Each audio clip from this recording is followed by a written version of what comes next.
ओम शांति पाल भाई। ओम शांति ईश्वर भाई। पाल भाई, हम आज की मुरली रिवीजन कर रहे हैं जी।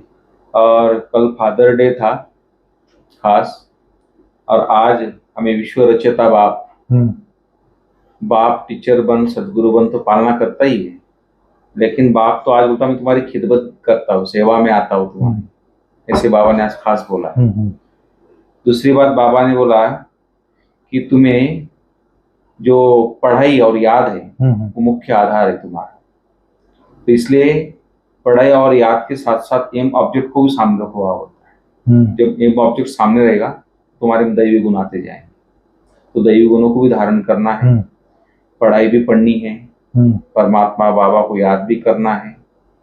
तो बाबा ने आज हमको खास बोला कि मैं तुम्हारी खिदमत क्या करता हूँ, तुमको ताउसी तख्त पे बिठा देता हूँ।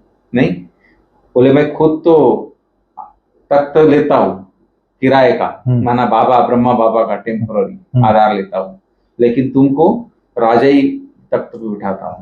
ताउसी तख्त बाबा ने बोला, ऐसे तख्त पे तुम बच्चों को मैं बिठाता हूँ। तो बोले मेरे तो तुम लोग मंदिर बना के पूजा करते हो, वो उसमें क्या है? बोले उसमें क्या सुख है, सुना। लेकिन तुम जो सुख भोगते हो राजाई का, वो सुख ही अलग है, सुना। तो इसमें बाबा ने बताया थोड़ा आज। तो इस तरह बाबा ने आज जो मुरली चलाई काल भाई, ये सतयुग की जो राजाई है, राजधानी स्थापन कर रहे बाबा। तो बाप बच्चों के लिए कितना उसके दिल में है, मेरे बच्चे सुखी बन जाए, सदा के लिए सुखी बनाता है। तो ऐसे बाबा का भी हम बहुत बहुत शुक्रिया करना चाहिए। और भी बहुत सारी बातें बाबा ने बताई, तो आप थोड़ा क्लियर कीजिए आगे क्या क्या बाबा ने बोला है, आप थोड़ा बताएंगे। ओम शांति ईश्वर भाई। ओम शांति। आज हम लोग 17 जून 2024 की मुरली रिवीजन कर रहे हैं जी।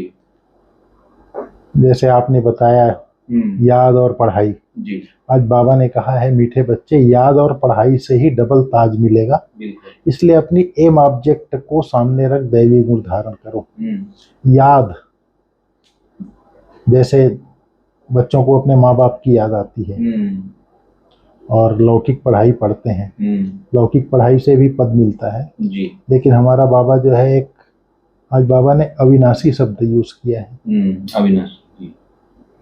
आत्मा समझ के जब परमात्मा बाप को याद करते हैं जी, ये याद है। जैसे देहधारी जो है एक मनुष्य दूसरे मनुष्य को याद करते हैं, लेकिन यहाँ आत्मा समझ करके परमात्मा को बाप को याद करना है जी। और ये पढ़ाई मनुष्य से देवता बनने की पढ़ाई है। तो इस याद और पढ़ाई से ही हमको डबल ताज मिलेगा। डबल ताज अर्थात एक ताज मुकुट होता है, दूसरा पवित्रता का ताज होता है, लाइट का ताज होता है, वो सतयुग में होता है। इसलिए अपनी एम ऑब्जेक्ट को सामने रख दैवी गुण धारण करना है। एम ऑब्जेक्ट क्या है हमारा?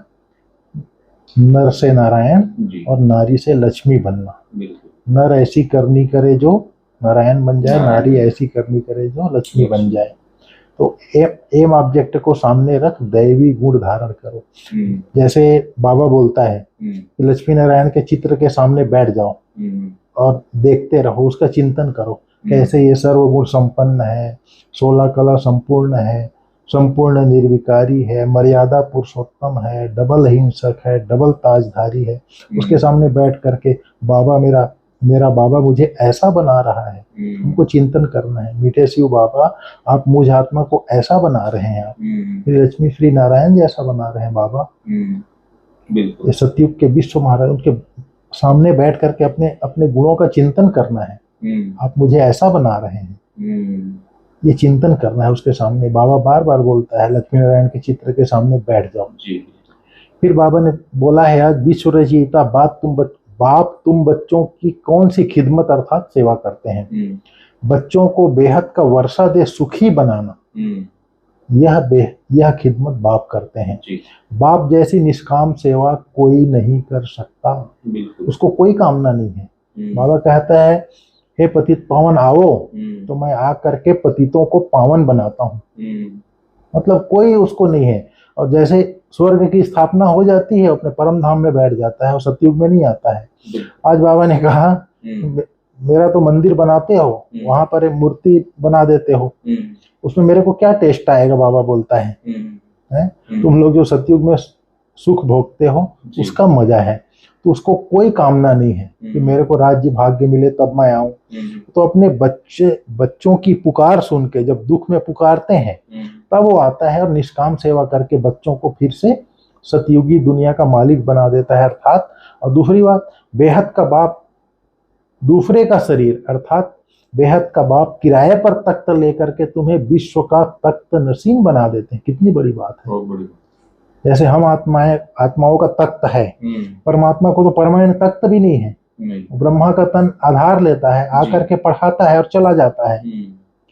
कितना मेहनत करता है बाबा। दूसरे का तख्त किराए पर लेकर तुम्हें विश्व का तख्त नसीम बना देते हैं। खुद ताउसी तख्त पर नहीं बैठते लेकिन बच्चों को ताउसी तख्त पर बिठाते हैं। बाप के तो जड़ मंदिर बनाते, उसमें उन्हें क्या टेस्ट आएगा। मजा तो बच्चों का है जो स्वर्ग का राज्य भाग्य लेते हैं। आज बाबा ने कहा मीठे मीठे रूहानी बच्चों को बाप कहते हैं, अपने को आत्मा समझ बाप को याद करो। बाप जीव आत्मा नहीं बनते हैं, कहते हैं मैं इनका टेम्पररी आधार लेता हूँ। अच्छा। नहीं तो पढ़ाएंगे कैसे बच्चों को, घड़ी घड़ी कैसे कहेंगे मन मना भाव मध्याजी भाव। मध्याजी भाव मतलब अपनी राजाई को याद करो। इसको कहा जाता है सेकंड में विश्व की राजाई। बेहद का बाप है ना, तो जरूर बेहद की खुशी बेहद का वर्षा ही देंगे। बेहद की खुशी, हद की खुशी नहीं। हद की खुशी आती है और जाती है, बेहद की खुशी सदा काल के लिए खुशी। बेहद का बाप है तो बेहद की खुशी और बेहद का ही वर्षा देंगे। बाप बहुत सहज रास्ता बताते हैं, कहते हैं अब इस दुख धाम से बुद्धि निकाल दो, जो नई दुनिया स्वर्ग स्थापन कर रहे हैं उस मालिक को याद करो। उनका मालिक बनने के लिए बाप को याद करो, बाबा कहता है, तो तुम्हारे पाप कट जाएं, तुम फिर से सतो प्रधान बन जाएंगे। इसको कहा जाता है सहज याद। जैसे लौकिक में बच्चे बाप को कितना सहज याद करते हैं, वैसे तुम बच्चों को बेहद के बाप को याद करना है। बाबा ने कहा बाप की महिमा और दैवी गुणों वाले मनुष्य की महिमा में फर्क है। तुम दैवी गुण धारण कर देवता बनते हो, पहले आसुरी गुण थे। असुर से देवता बनाना यह बाप का ही काम है। एम ऑब्जेक्ट भी आपके सामने है, जरूर ऐसे श्रेष्ठ कर्म किए होंगे जी। एम ऑब्जेक्ट भी तुम्हारे सामने है, अर्थात लक्ष्मी नारायण का चित्र तुम्हारे सामने है। बोलता है बाबा ये जरूर ऐसे श्रेष्ठ कर्म किए होंगे। कर्म विकर्म, कर्म अकर्म विकर्म की गति भी बाप समझाते हैं। हर बात समझाने में सेकंड लगता है, बाबा बोलता है। बाबा ने कहा आज तो इतनी सारी बातें कही है। बाबा ने कहा तुम प्रेम के सागर सुख के सागर बनते हो। देवताओं का आपस में कितना लव होता है, वहां कभी झगड़ा नहीं होता। तो बाप आकर तुम्हें आप समान बनाते हैं और कोई ऐसा बना न सके। बाबा ने कहा मुझे बुलाते हो कि आकर पावन बनाओ। आखिर तुम्हारी याद फलीभूत तो होगी ना जब पुकारते हो तो। जब पुरानी दुनिया खत्म होने का समय होता है तब मैं आता हूँ। ब्रह्मा द्वारा स्थापना, ब्रह्मा द्वारा अर्थात ब्राह्मणों द्वारा, सिर्फ एक ब्रह्मा के द्वारा स्थापना नहीं होता है। बाबा ने आज क्लियर किया है, ब्रह्मा द्वारा अर्थात ब्राह्मणों द्वारा। पहले चोटी ब्राह्मण फिर क्षत्रिय, ये बाजोली का खेल चलता है। बाबा ने कहा देह अभिमान छोड़ देही अभिमानी बनना है जी। बाबा ने कहा शिव बाबा की याद में ही सोमनाथ का मंदिर बना है। बाबा कहता है इसमें मुझे क्या टेस्ट आएगा, जड़ पुतला रख देते हैं, मंदिर में कितना खर्चा करते हैं, धन दौलत लगाते हैं।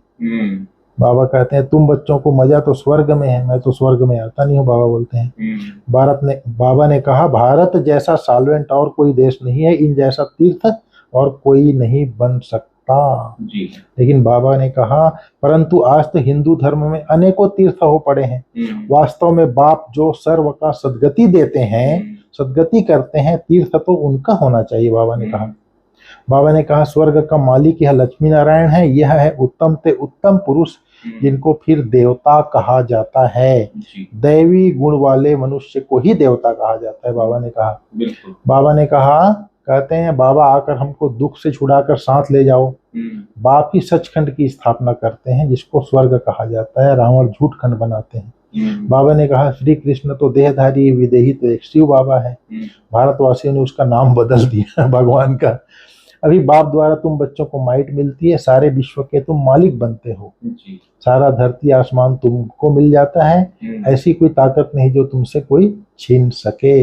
बाबा ने कर्म अकर्म विकर्म की गति समझाई है। बाप तुम बच्चों को कितना सुख देते हैं, उनका गायन ही है, दुख हरता सुख करता। इस समय बाप तुमको कर्म अकर्म विकर्म की गति बैठ समझाते हैं। रावण राज्य में कर्म विकर्म बन जाते हैं, सतयुग में कर्म अकर्म हो जाते हैं। अभी तुमको एक सतगुरु मिला है जिसको पतियों का पति कहते हैं, क्योंकि वह पति लोग भी सब उसको याद करते हैं। तो बाप समझाते हैं कितना वंडरफुल ड्रामा है, कितना वंडरफुल ड्रामा है। इस छोटी सी आत्मा में कितना अविनाशी पार्ट भरा हुआ है जो कभी मिटने वाला नहीं है। इसको अनादि अविनाशी कहा जाता है। अभी जो बाप की याद में जो श्रेष्ठ कर्म करते हैं वो सुकर्म बन जाता है। बाबा ने कहा अभी तुम संगम पर बैठे हो, क्योंकि माया के साथ युद्ध है, वह छोड़ती नहीं है। बाबा कहते हैं बाबा माया का थप्पड़ लग गया। बाप कहते हैं बच्चे की कमाई चट कर दी। तुम्हें भगवान पढ़ाते हैं तो अच्छी रीति पढ़ना चाहिए, ऐसी पढ़ाई तो फिर 5000 वर्ष के बाद मिलेगी।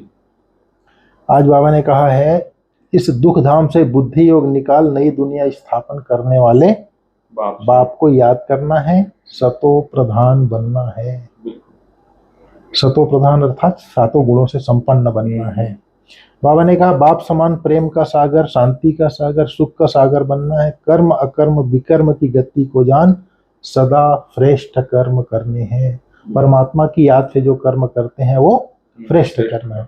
आज बाबा ने वरदान में बोला सदा उमंग उत्साह में रह, मन से खुशी के गीत गाने वाले अविनाशी खुशनसीब भव। अविनाशी खुशनसीब जी, अविनाशी। इस दुनिया में विनाशी खुशनसीब होते हैं, भाग्यवान। खुशनसीब माने भाग्यवान। जैसे विजय माल्या था, जीवन भर कमाई किया, लेकिन एक समय ऐसा आया बेचारा सब छोड़ करके उसको देश छोड़ के जाना पड़ा। तो अविनाशी खुशनसीबी वो नहीं है।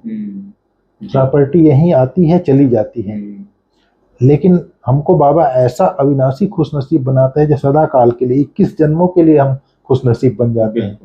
इस संगम युग पर स्वयं बाप मिला है अविनाशी। बाप तो अविनाशी खुशनसीबी है हमारी। तो बाबा ने कहा सदा उमंग उत्साह में रह, मन से खुशी के गीत गाने वाले अविनाशी खुशनसीब भव। आप खुशनसीब बच्चे अविनाशी विधि से अविनाशी सिद्धियां प्राप्त करते हो। अविनाशी विधि, हमारी विधि क्या है? विधि भी अविनाशी। आत्मा अविनाशी है, परमात्मा अविनाशी है। तो आत्मा अविनाशी, परमात्मा अविनाशी को याद करता है, ये है अविनाशी विधि। उससे अविनाशी सिद्धियां, सिद्धियां अर्थात सफलता, ऐसी सफलता मिल जाती है जो 21 जन्मों के लिए खत्म नहीं होती है। सफलता ही सफलता रहती है 21 जन्मों के लिए। आपके मन से सदा वाह वाह की खुशी के गीत बजते रहते हैं। वाह बाबा, वाह तकदीर, वाह मीठा परिवार, वाह संगम, वाह श्रेष्ठ संगम का सुहावना समय। हर कर्म वाह वाह है, इसलिए आप अविनाशी खुशनसीब हो।